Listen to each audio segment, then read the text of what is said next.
আসসালামু আলাইকুম। ২০ রোজা চলে গেল আর এখনো যদি কোনো কেনাকাটার ব্লগ না দিই তাহলে কি আর হয়? তাই এই ঈদে কেনাকাটার প্রথম দিনের ব্লগটা আমি আপনাদের সাথে শেয়ার করতে চলেছি।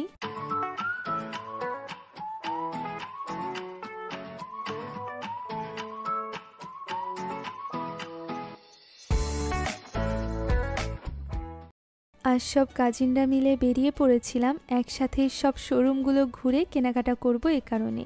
মজার ব্যাপার হলো কেনাকাটা করবে একজন আর তার জন্য আমরা গিয়েছিলাম ৪ জন। একই রকম গাউন এবং হিজাব পরে আমরা সবাই রেডি হয়েছিলাম। আর সবগুলো গাউন অ্যাকচুয়ালি আমার, ওরা সবাই পরছে। এভাবে কাজিনরা মিলে শপিং করতে যাওয়ার কিন্তু মজাই আলাদা। তো আমরা জোহরের পরপরই বেরিয়ে পড়েছিলাম আর প্রথমে গিয়েছিলাম নিউ মার্কেটে আনুরের যে শোরুমটা আছে সেখানটায়। একই বিল্ডিংয়ে অনেকগুলো ড্রেসের শোরুম রয়েছে। আমরা প্রায় সবগুলো থেকেই টুকটাক ঘুরেছি এবং দেখেছি নতুন কোনো কালেকশন এসেছে কিনা। মেইনলি আমরা গিয়েছিলাম আনুরে নতুন কালেকশন এনেছি কিনা এটা দেখতে, পাকিস্তানি ড্রেসগুলোর ক্ষেত্রে আর কি। তো আমাদের তেমন একটা পছন্দ হয়নি, নতুন কালেকশন ওরকম দেখিও নি। এমনিতেই আমরা আরও কিছু দোকান ঘুরে দেখব, এরপর কিছু কিনবো বলে ভেবেছিলাম। কিছু না কিনলেও এইভাবে সবাই মিলে একসাথে শোরুমগুলো ঘুরতে কিন্তু বেশ মজাই লাগে। আর এই ব্যাপারটা মেয়েদের থেকে ভালো আর কে জানে, যে কিছু কেনা হোক বা না হোক আমাদের জিনিসপত্র দেখতে খুব ভালো লাগে। এখন এখান থেকে আমরা গিয়েছিলাম কায়নাতে। যারা আমার ব্লগ রেগুলার দেখেন তারা জানেন কায়নাত থেকে আমি প্রায় শপিং করি। অনেকে তো কায়নাতের ভিডিও দেখে এর লোকেশনের ডিটেলস জানতে চেয়েছেন। আমি এর আগে ওইভাবে বুঝিয়ে বলতে পেরেছি কিনা জানি না, তবে আমি যতটুকু চিনি সেই অনুযায়ী আপনাদেরকে জানাই। নিরালা যে আবাসিকটা আছে সেটার মেবি ১ নাম্বার রোডে বড় একটা বাজার বসে।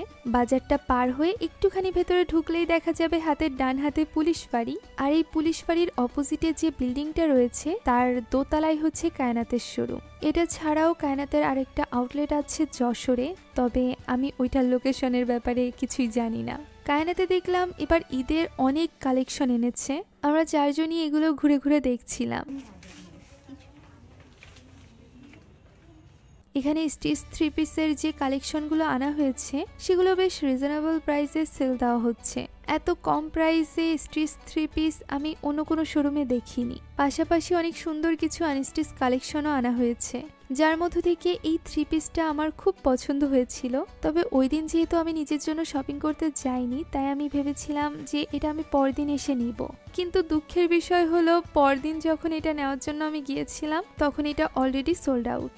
ব্যাপারটা খুবই দুঃখজনক। খুলনার যে আপু এটা কিনেছেন সে জেনে রাখুন এই ড্রেসটার উপর আমার নজর ছিল।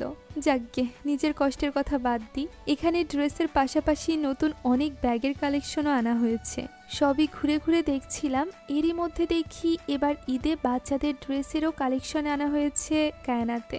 মানে এক ছাদের নিচে প্রায় সব কেনাকাটা, জুতা, ব্যাগ, বড়দের জামা কাপড়, ছোটদের জামা কাপড়, শাড়ি, বোরকা, ঘর সাজানোর জিনিসপত্র সবকিছু। ইভেন জুয়েলারি, মেকআপ আইটেমও এখানে অ্যাভেলেবেল। এই ওয়াটার বোতলটা কি কিউট, তাই না? এখন এখান থেকে এই পুরো শোরুম ঘুরে আমরা শুধুমাত্র একটা পারফিউম নিয়েছিলাম। এটা মূলত আমার বোন তার অনেক কষ্টে জমানো টাকা দিয়ে আমার হাজবেন্ড অর্থাৎ তার দুলাভাইয়ের জন্য ঈদের গিফট হিসাবে নিয়েছিল। ব্যাপারটা সত্যি অনেক স্পেশাল, বিশেষ করে ও ছোট মানুষ। তো ছোট মানুষটা যে তার ভাইয়ের কথা মনে করে এটা কিনেছে, এই ব্যাপারটা নিয়ে তার ভাইয়াও ভীষণ খুশি হয়েছিল। কায়নাত থেকে এর আগে আমি কয়েকটা গাউন নিয়েছি, তবে এবার দেখলাম 3 পিসের কালেকশন বাড়াতে গিয়ে গাউনের কালেকশন খুব একটা বাড়ায়নি তারা, নতুন কোনো কালেকশন আনেনি বললেই চলে। তাই এখান থেকে আমরা গিয়েছিলাম ঈশা চেম্বারে। ওইখানে আমরা গিয়েছিলাম গাউন দেখতে। এবার দেখলাম ওড়না সহ গাউনের বেশ নতুন নতুন কালেকশন এসেছে সেখানে। তবে ইফতারির সময় হয়ে যাওয়ায় আর কোনো কিছু কিনি নাই। জাস্ট ঘুরে আমরা পাইনিয়ার কলেজের সামনে চলে আসি ইফতারি নেওয়ার জন্য। এখানে এত লোকের ভিড় যে পার করে ইফতারি নেওয়া প্রায় অসম্ভব ব্যাপার। খুলনার মধ্যে এই জায়গাটা বিকালের ভাজা পোড়া অথবা রোজার সময় ইফতারের জন্য বেশ জনপ্রিয়। তাই ভেবেছিলাম রোজার মধ্যে একদিন হলেও এখান থেকে ইফতারি নিব। এখানে বেশ কয়েকটা দোকানে হালিম পাওয়া যায়, তবে এই হালিমের দোকানে অনেক বেশি ভিড় ছিল। ভাবলাম এখানকার হালিম হয়তো বা বেশি মজা হবে, তো এখান থেকে আমি 400 টাকার 1 বক্স হালিম নিয়েছিলাম। তবে এটা একদমই খেতে আমাদের কাছে ভালো লাগেনি। এখন এরপর পাশের দোকান থেকে বেগুনি এবং পেঁয়াজও নিয়েছিলাম। এই দুটো জিনিস নিয়ে রাস্তা পার হয়ে আরেকটা যে দোকানে আছে সেখানে চলে আসি। ওইখানে ভাজা পোড়ার অনেক আইটেম রয়েছে। তো আমরা ওখান থেকে কিছু কিছু ভাজা পোড়া নিয়েছিলাম, সবাই মিলে একসাথে ভাগাভাগি করে খাবো, এই কারণে সব প্রকার ভাজা পোড়া অল্প অল্প করে নিয়েছিলাম। এই জিলাপিটাও বেশ মজা হবে বলে মনে হচ্ছিল, তো এটাও নিয়েছিলাম। এখান থেকে এই সব ইফতারিগুলো নিয়ে আমরা বাসায় চলে আসি এবং সময় হওয়ার পর আমরা সবাই মিলে একসাথে ইফতারি করে নিই। ইফতারি করে নামাজের পর একটু রেস্ট নিয়ে আবারও বেরিয়ে পড়ি জামা কেনার জন্য। পুরো দিন শোরুমগুলো ঘুরেছি, কোথায় কি কালেকশন আছে সবকিছু জানি, আর কোথা থেকে কোনটা নিব এটাও ঠিক করে ফেলেছিলাম। তাই যেখান থেকে যেটা নিব বলে ঠিক করেছিলাম সেখানে সেখানে গিয়ে সেই জিনিসগুলো আমরা নিয়ে নিয়েছিলাম। আমার বোন দুটো জামা নিয়েছিল আর আমি একটা সাদা কালারের গাউন নিয়েছিলাম, যেটা আমি পরবর্তী ভিডিওতে দেখাবো আমার অন্য যে ঈদের ড্রেস আছে সেটার সাথে। জামা কেনার পর ওই দিন আমরা এশা চেম্বারের সামনে যে মেলাটা বসে ওইখানে গিয়েছিলাম এবং সেখান থেকেও কেনাকাটা করেছিলাম। মূলত সেখান থেকে আমরা নিয়েছিলাম আমাদের দুজনের জামার সাথে মেলানো 2 জোড়া জুতা। আমার সাদা গাউনের সাথে এই সাদা জুতাটা আর ওই একই গাউনের মাস্টার্ড ইয়েলো কালার আমার বোন নিয়েছিল, যার সাথে ওর এই জুতাটা মিলে গিয়েছিল। আর এই জুতার দোকানের পাশেই ছিল একটা হোম ডেকোরেশন আইটেমের দোকান, যেখানে পেইন্টিং এর পাশাপাশি আর্টিফিশিয়াল ফ্লাওয়ার এবং গাছের খুব সুন্দর কালেকশন ছিল।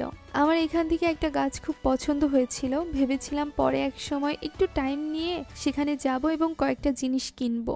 কিন্তু দুঃখের বিষয় হলো ওই রাতেই এই মেলায় আগুন লাগে এবং সব কিছু পুড়ে ছারখার হয়ে যায়। পরের দিন আমি যখন এই নিউজটা জানতে পেরেছিলাম তখন আমার ভীষণ খারাপ লাগছিল, কারণ ঈদের আগে এমন দুর্ঘটনা ব্যবসায়ীদের জন্য খুবই দুঃখজনক। এই টাইমটাতেই তারা সব থেকে বেশি ব্যবসা করতে পারে, যে কারণে এই দুর্ঘটনায় অনেকের অনেক ক্ষতি হয়ে গিয়েছে।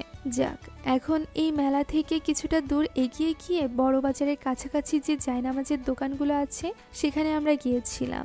এবার ঈদে বাড়ির বড়দের জন্য ভালো নরম দেখে জায়নামাজ কিনবো বলে ঠিক করেছিলাম, যাতে করে তাদের নামাজের সময় একটু হলেও আরাম হয়। আমি এবং আমার ছোট ননদ এগুলো দেখছিলাম যে কার জন্য কোনটা নেওয়া যায়। আমার খালা শাশুড়ি, ফুফু শাশুড়ি, নানু সবার জন্য এখান থেকে জায়নামাজ নিয়েছিলাম। সবার জন্য একটা জায়নামাজ এবং একটা তাসবিহ উপহার হিসাবে নিয়েছিলাম এখান থেকে। এগুলো সবার অনেক ভালো লেগেছে আর হাতে পাওয়ার পর সবাই অনেক খুশিও হয়েছে।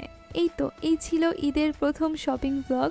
যেহেতু আমি কাজের পাশাপাশি শপিং করি, তো আমি একদিনে বের হয়ে সবকিছু কিনতে পারি না। এছাড়া অনেক দায়িত্ব রয়েছে, অনেকের জন্য শপিং করতে হয়। তো আমি প্রায় প্রতিদিনই বের হচ্ছি কারণ না কারোর জন্য কিছু না কিছু কিনতে, যেগুলোর অনেকগুলো ব্লগ জমে গিয়েছে। তবে সময় পাচ্ছি না এডিট করার। দ্রুত এডিট করে আপলোড করার চেষ্টা করব, সেই সাথে এটাও দেখাবো যে ঈদে আমি কি কিনেছি এবং রোজার দিনগুলো বা আমার কিভাবে পার হচ্ছে। তো দেখা হচ্ছে পরবর্তী ভিডিওতে। ততদিন পর্যন্ত ভালো থাকুন, সুস্থ থাকুন। আল্লাহ হাফেজ।